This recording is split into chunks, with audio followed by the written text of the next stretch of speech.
যুব ভারতী কাণ্ডে তৃণমূলকে পাল্টা আক্রমণ অশোক দিনদার। আমরা কি সেলফি তুলেছিলাম নাকি? প্রমাণ দেখাতে পারবে শাসক দল? সরব হয়েছেন এই বলে ময়নার বিজেপি বিধায়ক ও প্রাক্তন ক্রিকেটার অশোক দিন্দা। তৃণমূল কংগ্রেস বলছে যে অশোক দিন্দা এটা কি টিএমসি প্রোগ্রাম ছিল নাকি? আমি আসতে পারি না নাকি? আর আমি কি মেসির সাথে আমার ছবি দেখাতে পারবে? তৃণমূল কংগ্রেসকে প্রশ্ন করুন যে মেসির সাথে আমার কোনো সেলফি দেখাতে পারবে কি? আর এটা কি টিএমসির কোনো প্রোগ্রাম ছিল? টিএমসির প্রোগ্রাম ছিল না তো এখানে ইনভাইট করলা, কে করেছে, কি টিকিট কোথা থেকে পেয়েছি সেটা আমার কৈফিয়ত ওদেরকে দেবো কেন? যুব ভারতী কাণ্ডের তদন্তে আরো 4 জনকে নিযুক্ত করলো এসআইটি। যুব ভারতী ক্রীড়াঙ্গনে বিশৃঙ্খলার জন্য কারা দায়ী তার তদন্ত করবে এই স্পেশাল ইনভেস্টিগেশন টিম। তদন্ত কমিটিতে ডেপুটি কমিশনার থেকে ইন্সপেক্টর পদমর্যাদার অফিসার। বিধাননগর দক্ষিণ থানায় দায়ের হওয়া জোড়া এফআইআর এর তদন্ত করবে এই বিশেষ তদন্তকারী দল। এসআইটিতে অন্তর্ভুক্ত করা হবে কলকাতা ও রাজ্য পুলিশের আরো কয়েকজনকে বলে সূত্রের খবর পাওয়া যাচ্ছে।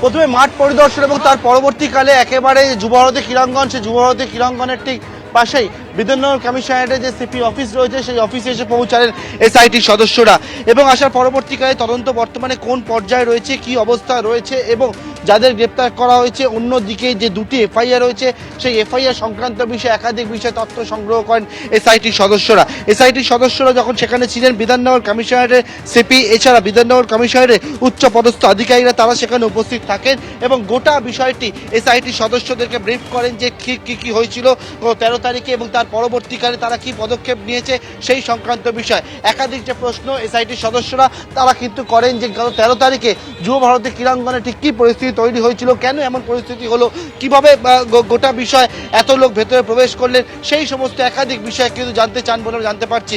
এবং ইতিমধ্যে এসআইটির সদস্যরা প্রথমে হচ্ছে যুব ভারতী ক্রীড়াঙ্গন পরিদর্শন এবং তার পরবর্তীকালে একেবারে যে সিপি অফিসে গিয়ে বৈঠক করলেন এবং তারপর তারা সেখান থেকে বেরোলেন এবং আগামী দিনে যে তথ্য সংগ্রহ করেন সেই তথ্যের উপর ভিত্তি করে কিন্তু গোটা বিষয় খতিয়ে দেখবেন এসআইটির সদস্যরা। ক্যামেরা উজ্জ্বল ঘোষের পার্থপ্রতিম ঘোষ, এবিপি আনন্দ, কলকাতা। যুব ভারতী কাণ্ডে ডিজিপি রাজীব কুমার বিধাননগরের সিপিকে শোকজ করেছে রাজ্য সরকার।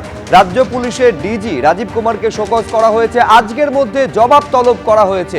বিধাননগরের সিপি মুকেশ কুমারেরও আজকের মধ্যে জবাব তলব করা হয়েছে। তদন্ত কমিটির রিপোর্ট অনুযায়ী রাজীব কুমারকে শোকজ করা হয়। বিধাননগরের ডিসিপি অনিশ সরকারের বিরুদ্ধে বিভাগীয় তদন্তের নির্দেশ দেওয়া হয়েছে। দায়িত্বে গাফিলতির অভিযোগে অনিশ সরকারের বিরুদ্ধে বিভাগীয় তদন্ত চলবে, আর এই তদন্ত শেষ না হওয়া পর্যন্ত ডিসিপি অনিশ সরকার সাসপেন্ডেড থাকবেন। ক্রীড়া দফতরের প্রধান সচিব রাজেশ কুমার সিনহাকেও শোকজ করা হয়েছে। যুব ভারতীর দায়িত্ব থেকে সরানো হয়েছে অবসরপ্রাপ্ত আমলা দেবকুমার নন্দনকে। যুব ভারতী ক্রীড়াঙ্গনের সিইও দেবকুমার নন্দন, তাকে পদ থেকে সরিয়ে দেওয়া হয়েছে। যুব ভারতী কাণ্ডে ক্রীড়ামন্ত্রীর পদ থেকে অরূপ বিশ্বাস তিনি পদত্যাগ করেছেন। তদন্ত শেষ না হওয়া পর্যন্ত অরূপ বিশ্বাসকে অব্যাহতি দেওয়া হয়েছে। অরূপ বিশ্বাসের পদত্যাগের ইচ্ছাকে মর্যাদা জানিয়ে অব্যাহতি দিয়েছেন মুখ্যমন্ত্রী মমতা বন্দ্যোপাধ্যায়। তদন্ত চলাকালীন মুখ্যমন্ত্রী নিজের হাতেই রাখছেন ক্রীড়া দফতর।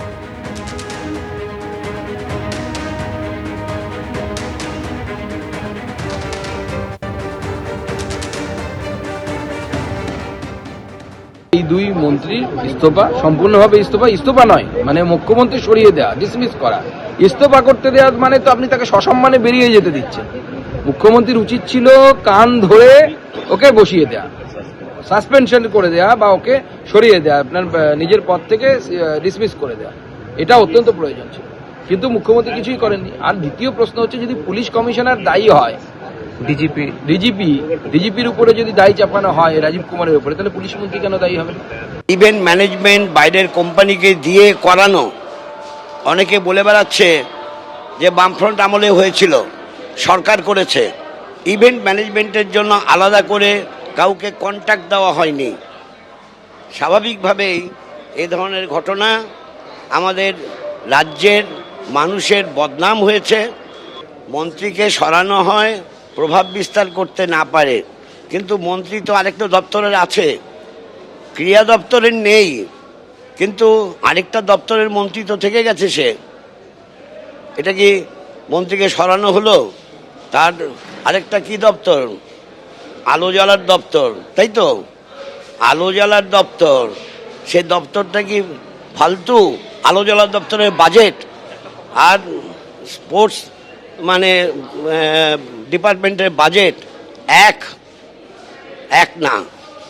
তাহলে প্রভাব বিস্তার করতে না পারার জন্য সরানো হয়, প্রভাব তো থেকে গেল। এবার শুরু হবে খসড়া ভোটার তালিকার চুলচেরা বিশ্লেষণ, শুরু হবে শুনানি পর্ব।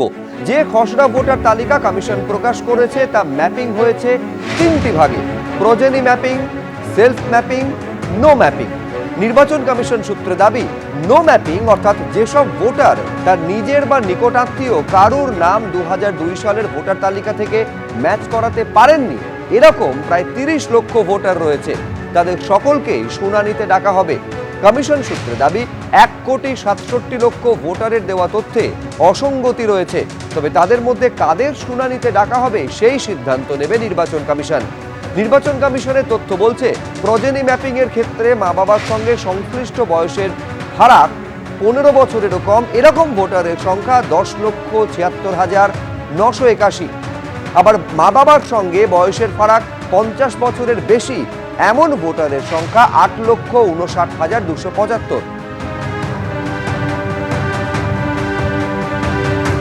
রাজ্যের একাধিক হেভিওয়েট বিধানসভা কেন্দ্রে হাজার হাজার নাম বাদ গেছে। তালিকায় একদম ওপরে রয়েছে চৌরঙ্গি, তৃণমূল বিধায়ক নয়না বন্দ্যোপাধ্যায়ের কেন্দ্র। তার কেন্দ্রে 74,553 জনের নাম বাদ গেছে। জোড়াসাঁকোয় তৃণমূল বিধায়ক বিবেক গুপ্ত, এই কেন্দ্রে বাদ যাওয়া ভোটারের সংখ্যা 72,900। বাবুল সুপ্রিয়র বালিগঞ্জে, সেখানে বাদ যাওয়া ভোটারের সংখ্যা 65,170। পুরমন্ত্রী ফিরহাদ হাকিমের কেন্দ্র কলকাতা বন্দরে 63,730 জনের নাম বাদ গেছে।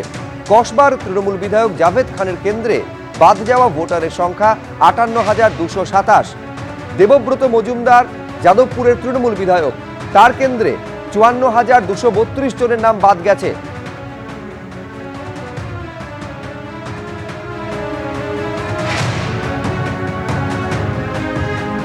ডেপুটি মেয়র অতীন ঘোষের কেন্দ্র কাশীপুর বেলগাছিয়ায় বাদ যাওয়া ভোটারের সংখ্যা 53,360। রত্না চট্টোপাধ্যায়ের বেহালা পূর্ব কেন্দ্রে 53,084 জনের নাম বাদ গেছে খসড়া তালিকা থেকে।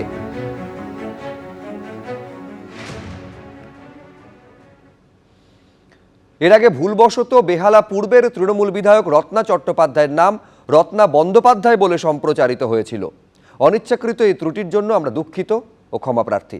এবিপি আনন্দ, এগিয়ে থাকে, এগিয়ে রাখে।